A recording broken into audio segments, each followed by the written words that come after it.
Welcome to Wielding Legacy. My name is Laura Payne-Stanley. This podcast is for high achievers, visionaries, creatives, coaches, and consultants. Because the key to unlocking your future lies in legacies. You see, I know you are here creating an impact in your industry. You are here building a legacy for you and your family. And it drives you and it occupies your mind. But through my work as a trusted advisor to extraordinary entrepreneurs, I know you aren't yet reaching your greatest potential in business, your performance, and potentially in relationships. I'm known with my clients for being their loudest cheerleader. I often believe in them even before they do so themselves, and yet you can't enroll me in your legacy limiting story. I'm your biggest empowering challenger as you create your ultimate legacy. This podcast is called Wielding Legacy, because the key to unlocking your future lies in legacies.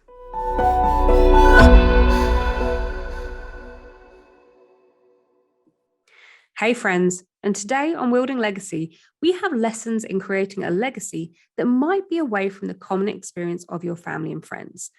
This is from a highly successful entrepreneur. She's part of a traveling nomadic family, which includes her 2 boys and her husband, the lovely Jennifer Constant. So we grow up thinking we should have a mortgage. We grow up thinking we should have a big house. We should have a nice car. We should put our kids in the best schools. And we should work hard to get a decent salary and living. And that's what we did. We did that for many, many years until I sat there one day and realized that there is more to this that I want from my life. Legacy for me is other people knowing that I've had a happy life.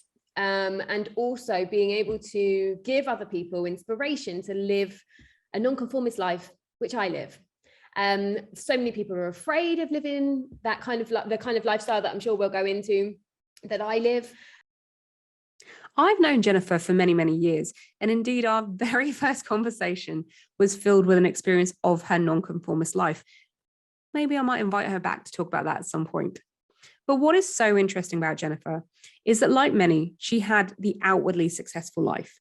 An associate director of fundraising for a charity for 6 years, nice house in an expensive city, nice cars, and a nice life per se. But she did something very different. Her and her husband, and their 1-year-old son, I should say, sold their house and all their belongings, swapping it for a motorhome, traveling so far to 35 countries, and also setting up 3 businesses. Now, today, those 3 businesses bring in multiple 6 figures, and she earns 10 times her yearly salary.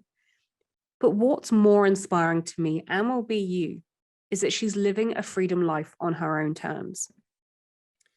Okay, so it is my pleasure to welcome Jennifer Constant to the Wielding Legacy podcast today. Hi there, Jen, and welcome.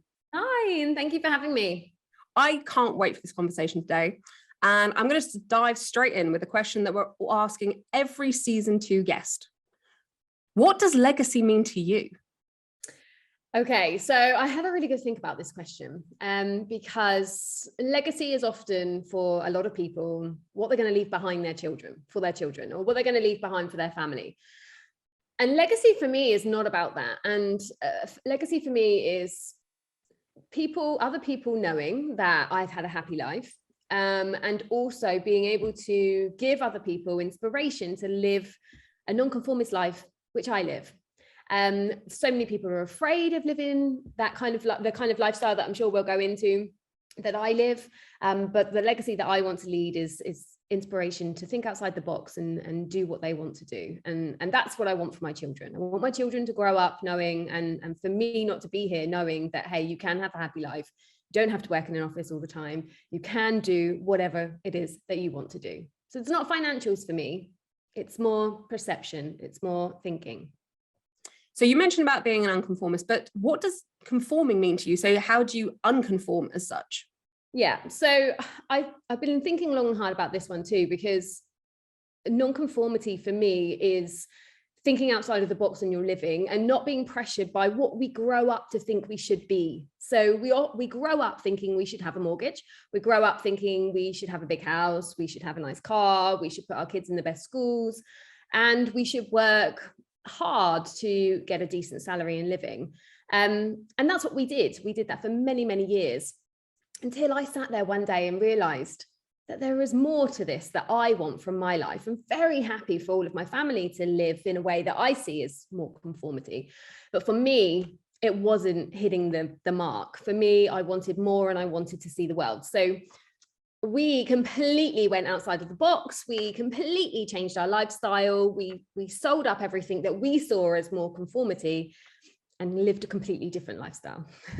How did that happen? What was the catalyst for that? Talk to me and the listeners here about how do you go from I'm living a life of conformity. What was that aha, that catalyst moment that went, no, there's something else? What happened with you? Yeah, exactly. So I had a very good job. I had a company car. We had a lovely house in a very beautiful city, an expensive city.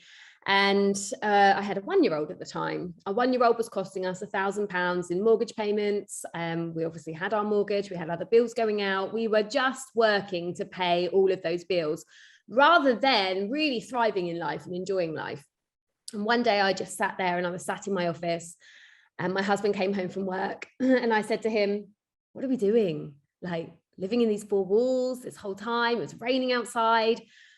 And I just said to him, I want more from this. And he said, absolutely agree with you. He'd just done 9-mile commute, which took him over an hour to get to his place of work, back and forth every day, earning £25,000 a year, you know, at that time. And we just said, let's do it. So the next day our house was on the market and we did it. We actually did it. We actually do what a lot of people say they're going to do, but we actually did it. Now, I know you very well, obviously, and you are a quick action taker. You are one of those people. We're laughing about that because you are. Once you've made a decision, you take action. If any listener right now is resonating with that fact of feeling like I'm living a life that doesn't necessarily feel in alignment, whether it's conformity or not conformity, because again, those can be labels that we can get stuck in. But if a listener's now listening and going, yeah, hang on, there's something that you've just said that's resonated with me. What would be your advice on how to take inspired quick action? Yeah, I am an action taker. I am an ideas person, and I never realized I was that before. I never, you know, I sat in a job and a dream of going traveling, and we often went traveling, but I never thought I could change my lifestyle completely. And I think if you're sat out there thinking, this isn't really the life that I want, and I'm often getting messages, you know, nearly daily getting messages from people saying, oh, you've inspired me and I want to change, but how do I do it? I think it is just about having guts, because also when we did leave, we had a few articles in the papers and people saying to us, wow, like, you know, you're taking a big risk, you know, you're risking your children's lives and their lifestyles, and you will get that. You will get people who disagree with your lifestyle. So if you are thinking about changing, think about what it's going to do to your life, not other people's. You know, you are the one living this life. No one else is living this life for you. You have to be happy. And if your current life right now is not making you happy and fulfilling you, then change it, but just shut out the negativity that you may get from other people. It is really interesting because obviously if you're watching here on YouTube today, you can see that I'm in a different background and I have a very similar story right now to Jennifer. We sold up our home. We don't have a home, which is really interesting because people are like, you're homeless. It's like, no, we're intentionally homeless. Yeah. We're intentionally don't own a home that we live in. And that's absolutely joyous for us right now. But one of the things you just said about negativity, about when people will have an opinion of what you're doing in your life and your business. And this is something that I work with my clients on often.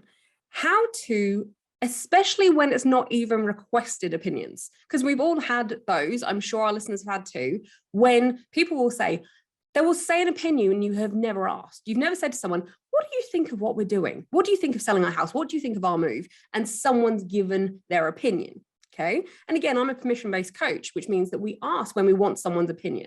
It's like when you post in a Facebook group sometimes and someone says an opinion like, I didn't ask, okay? Yeah. So what would be your top kind of, I don't even like the word tips necessarily, but top strategies for how do you handle when you are living a different life, a life that feels in alignment to you, but how do you handle other people's responses, negative or positive, but when you haven't requested them and actually when they could derail you? What are your top coping strategies for that? I think be happy for them. I think this is a big shift for me, and a big shift that I went through, and something that I learned from my husband, who's an amazingly positive outlook on, has an amazing outlook on life. And he is happy for everybody else living the life that they live. And he is living for today, and he's living in his bubble. And that's amazing. And that's something that I've had to learn, because sometimes I do, I'm going to be open here. Sometimes I do sit there in the morning and think, oh, we don't have a house. Our kids aren't in school. We are house sitting for other people, and we are intentionally homeless, like you said. Sometimes it grabs me, but my husband pulls me up. So he's very much, and this is my way of thinking has now changed, whereas I think I'm happy for you to have that opinion. You live in that opinion, that's fine. But for me, that's not my opinion. And I did this for my reasons. That's what makes a big difference. I think being a team as well, having someone to support the big decisions that we made makes a big difference as well. But yes, being happy for other people to have their own opinions and not letting it change your mindset or letting it creep in your mindset to make alterations to what you're doing. Ultimately, we only live this life once. So if it's making you happy, then continue on that path for sure. You mentioned something which you said, out of the box. Now, this is one of the things I'm seeing for a lot of high achievers that I work with, a lot of my own personal one-to-one clients, especially my VIP clients and visionaries, is when we talk about our out of the box thinking. And I definitely would put myself into this sometimes as well, that an issue can be that I don't even see that as a box. That you don't realize that there's a parameter that you're living outside of or doing something differently, because to be out of the box thinking, you almost have to understand what are the rules of the box to understand whether you're going out of the box. And especially with a lot of CEOs, power couples, visionaries, people who are making impact in the world, one of the things I've noticed is that there is no box. They don't see these parameters that many of us can actually assume. So when you said the car, the house, the mortgage, all those things. So you said about out of the box. How did you first start to think to yourself or say or talk to your husband and go, what is the alternative to what we're doing right now? If this is the box that we've got, what is the other? Because I think that's where some people struggle, going, right, I understand this is not what I want, but how, if I don't know what I don't know, which is what something you say in coaching all the time, if you don't know what you don't know, how do you know you want something else? So how did you first start to go, we don't want this, but what else is there? What other lifestyles are there out there? We went through quite a few options. Okay, wonderful. Can you tell us about some of them? First, we were going to go and volunteer in Africa for a year. Okay. And that was one of our things. But then we decided on actually traveling the whole of Europe with our 1-year-old. I don't think we knew what out of the box was at that point. I think we had, a bit of money in our bank account from the sale of our house. And we bought a motorhome, and that was our only asset. That's the only thing we had: a motorhome, half a garage full of stuff, and a couple of cupboards full of clothes. I lived, and still do live, pretty much out of a suitcase, which definitely does not suit a lot of people. And sometimes it doesn't suit me either. It drives me mad, but that's the lifestyle we chose. I think it's very difficult to place yourself in or outside of the box. Things change for us on a daily basis, on an absolute daily basis. One moment we're off to Colombia, the next moment we're staying in Spain, the next moment we're getting residency in another country. Every day is different for us, which drives some of our family absolutely mad when we're changing our plans all the time. But that's the life that we thrive on. That's the life that we thrive on. So when we originally left, we didn't know what the future was going to look like. We had ideas in our minds, but we didn't know. We were going across Europe to seek out new adventures and to try and find where we fit. And I think fitting in is something that's also quite relevant to our story, because we never really felt we fitted into this conformist life that a lot of people are really happy with. And I'm happy for other people that are happy with their life. And I was always envious of my friends being very happy, being settled and having a home and having that regular income. And I was very envious of that, because that was something that was not inside me. I always wanted a different lifestyle. So I don't think we knew when we left what it was that we wanted. But we are 4 years later still working that out. There's a quote on your website, which I love, and it's just so great to put in right now when you say, I always knew I wanted to live a life on my own terms. Okay. Now, can you tell us how you, I mean, in this quote, you've got live a life on your own terms. Okay. But how do you run a business on your own terms remotely and have a husband and have 2 kids? We've talked about the kind of idea of this, but let's talk to practicalities. Yeah. Practically do this. Everybody says it to me. They say, you are superwoman, like you must stay up all night and work. To tell a little backstory, so we traveled for a good 6 months before I thought, actually, maybe I should start my own business. Maybe, you know, we should get some income coming in. So we did. So I started a business. I was probably the more entrepreneurial of the 2 of us, my husband and I. I went across Europe, visiting different libraries in different cities across Europe to get good Wi-Fi so I could start a business idea that I had. That business idea kind of spiraled into 3 other business ideas, and I managed it. And I managed it through getting a coach. And that made a huge difference to me. Getting a coach to teach me how to do what it was that I wanted to do changed my entire life. So it's really important, I think, to get that support and to get people behind you who have already done it or are already successful in the change that you want to make. That saves a lot of time. You're not YouTubing anymore to like find out new ideas. You're not just asking Facebook groups and waiting for people to come back to you. You know, you're getting that concentrated time, and that's what definitely changed everything for me. I paid for my coach and I made that money back in a week through just the skills that I learned through this coach, which makes a huge difference. Now our lifestyle is very balanced because I do have a team. You know, Terry and I, my husband, he's incredible at looking after the boys. He takes them out, he has adventures while I work. And it's all about time blocking. It's all about ensuring that the time that I have to work is really useful time. And that's how I manage it. Plus now I have a team as well. So I've been able to expand. So there's a lot of other people that can help the workload. And let's talk about something else that I know often people ask me about that people don't realize, because we talk about workload and we talk about team. But there's this other like stealth weapon when it comes to having a legacy lifestyle when you are remote, which is systems and processes. And it's all, when I say it's stealth, it's almost like the unsexy thing that people don't talk about. Yeah, but the thing that I wasn't so good at before I came to you. But you now love it. And I'm saying you do love it now, don't you? Yeah, sure. So you're loving the benefits of it. Of course. Yeah, you're seeing the differences that happen. And it is, I feel like it is kind of part of the unsexy triad, because when you talk about systems and automations and processes, now I know you love your automation now it works as evergreen and have things happen without someone, even you or your team, no one physically has to do anything. Yeah. And this is a key part that people don't talk about having a remote based life, that you don't have a hub. You don't need to talk to people all the time because there just would not be enough time in the day and there to physically do it all. Yeah, for sure. Yeah. I've managed to slim down my working week to around 3.5 days. And I'm happy with that because I'm not this beach laptop lifestyle where I, only do 2 hours a week, that we see sometimes when we talk about this type of kind of radical nomadic lifestyle. I like working. I enjoy it. I like my own time to sit here and I like making money. I enjoy it.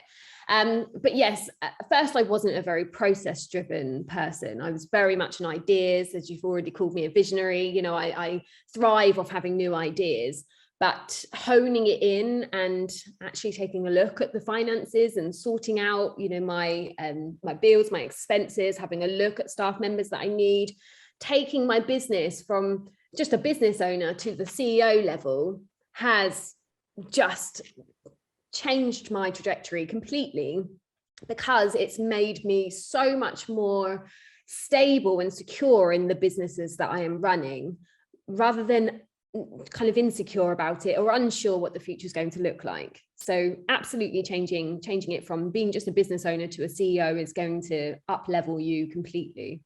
And I want to say to any listeners right now saying, I kind of get what they're talking about, but I don't get what they're talking about, because you might be thinking, this is great, I'm loving this, but what is this stealth processes and things?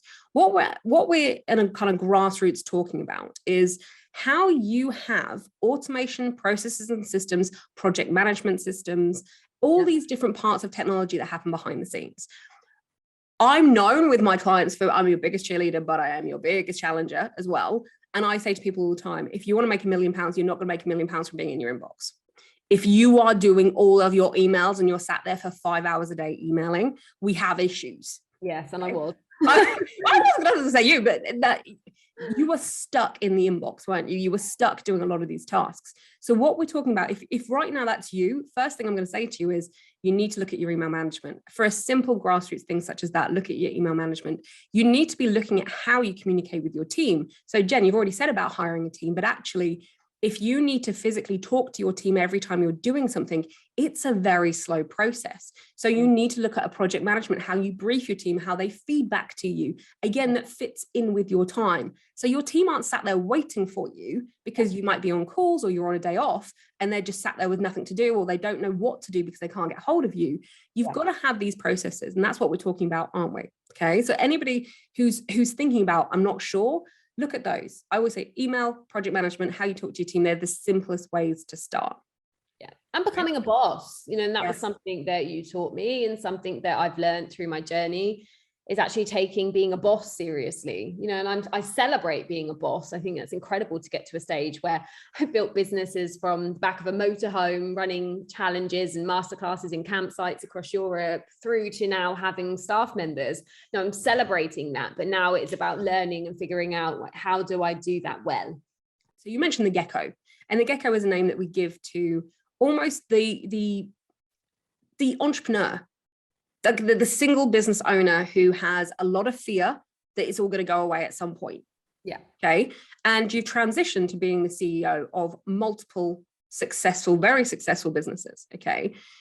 If someone now is going, okay, this Gecko thing sounds interesting, how would you describe what we call your Gecko? How would you say that your Gecko was fueling you and impacting the decisions that you were making?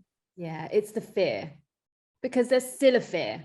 I'm not sitting here right now going, my lifestyle is amazing and I'm super successful and I'm going to be super successful forever. There is still a fear when you run your own business, when you run your own businesses, and you live this lifestyle where you don't have that kind of concrete brick house to go back to all the time. When you've got 2 children as well, who you are bringing up and you are impacting on every single decision that you make, makes a difference to their future growth, So this Gecko comes to me a lot less than it used to, but it used to come to me because I think I had this fear still in my belly. I wasn't organized enough. I wasn't focused enough, and I didn't know how to run my business as well. I was running my businesses, coming up with new ideas, running and launching campaigns and group courses and things like that, but without real direction. So now that Gecko's completely crushed, I don't think I've reached out to you in quite a while with any worries and concerns. And now I really understand what it is to control my businesses and control my mindset.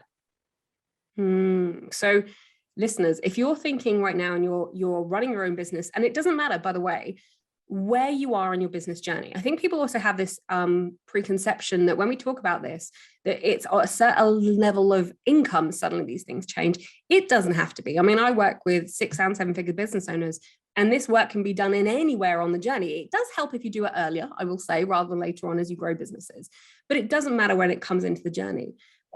The message I'm hearing you say is your Gecko, your fear running you, or actually you running your businesses like a boss? Do you know your businesses? Are you in control of your businesses? Do you know your cash flow? Do you know your numbers? Do you know how to hire? Do you know how to recruit? Do you know how to do all these things? Or actually, might you be a person who doesn't want to look at the numbers? Even though you might be turning over a lot of money, you actually don't know your numbers, and that's another thing that I do see some clients. They know they're doing well, but how well, or the profitability of different things. Again, if you don't, I would say that's where we're not in control of the business. We're not being the boss of the business. Yeah. And we're not celebrating our successes or knowing when we're successful either, if we don't know what we've achieved, or we don't know our numbers. And I'll fully admit, when we first started working together, I didn't really know my numbers. And I didn't really have those systems in place. I was churning out this work. Yes, I knew my number of a campaign, but that I did, but I wouldn't know the total amount I made in that month. And how can I celebrate myself or feel secure in my life and my future unless I knew what that number was? And now I know, and I can celebrate it, and I can see my trajectory for the next year, and where I'm going to be and what I want to do, and what more time can I have to add new business ideas into my life. And plan it and map it and have a strategy. And yeah, that makes a huge difference. And you also make different decisions, don't you? So when you're hiring team members, you make it from a very strategic commercial decision point of view. You know your numbers, you know what's coming into the business, you know your recurring revenue, you know your projections for the next year. This is not winging it of, I'm overwhelmed or burnout, I should hire someone, therefore hire the first person who makes me probably feel good for a little bit, but might not be the role that you actually need. Yes. And you don't even know whether you can sustain that person. Yes. Love it. So I'm going to wrap up, and I'm going to ask the last question now, which is, what are your 3 values, intentions, or beliefs that are core for you to create your legacy? So 3 values, intentions, or beliefs as you create your legacy going forward, Jen. I think my core values are honesty. And I think honesty to my audience, honesty to my staff, honesty to myself and my husband, how I feel, and being upfront with it. I think that's really important. I think being really focused is very important to my lifestyle and to the legacy I want to achieve. I want my children to be focused. There's been a lot of time in my life where I've not been focused on what it is how I want to live and what it is that I want to achieve. So I also want my children to see that and to grow into that. I think another value of mine, or something that I want to continue to achieve for my legacy, is to continue to seek the adventure of life. And do that through my businesses, do that through my lifestyle, and do that through the life that I'm choosing for my children. We are all, as mothers and parents, deciding on what their future is going to look like, whether they go to school full time, whether they live, nomadically, or they're world schooled like we are. We are deciding what their future is going to be and how they see us and what legacy we're going to leave. So I think I want to leave this world having the adventure of my life throughout all of my life. So I would also say that one would be a belief or a value for me. Wow, the adventure of life. That feels like a mic drop moment to end this podcast episode on. So thanks so much for joining me, Jen. Very welcome. Very welcome. Thank you for having me.